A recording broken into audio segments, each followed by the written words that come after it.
महाराष्ट्राच्या राजकारणात पुन्हा एकदा आरोप प्रत्यारोपाची ठिणगी पडली आहे. भाजप नेते नितेश राणे यांनी आदित्य ठाकरे यांच्या भूमिकेवर टीका करत जोरदार प्रत्युत्तर दिलं आहे. त्यांच्या वक्तव्यानंतर राजकीय वर्तुळात नव्या चर्चांना उधाण आलं असून सत्ताधारी आणि विरोधकांमध्ये शाब्दिक संघर्ष अधिक तीव्र झाल्याचं दिसत आहे. गेल्या काही दिवसांपासून ऑपरेशन टायगर आणि ऑपरेशन तुडवा या राजकीय चर्चांमुळे वातावरण तापले आहे.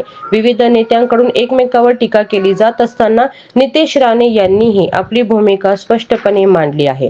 त्यांच्या वक्तव्यामुळे सोशल मीडियावरही मोठ्या प्रमाणात प्रतिक्रिया उमटताना दिसत आहेत. दरम्यान आगामी निवडणुकीच्या पार्श्वभूमीवर राज्यातील राजकीय वातावरण आणखी तापण्याची शक्यता व्यक्त केली जात आहे. प्रत्येक वक्तव्य आणि प्रतिक्रिया याकडे जनतेचे लक्ष लागले आहे. तुम्हाला काय वाटतं? अशा शाब्दिक संघर्षामुळे राजकीय वातावरण अधिक तापत आहे का? तुमचं मत कमेंटमध्ये नक्की सांगा. अधिक अपडेटसाठी HSN मराठी न्यूज चॅनलला सबस्क्राईब करा.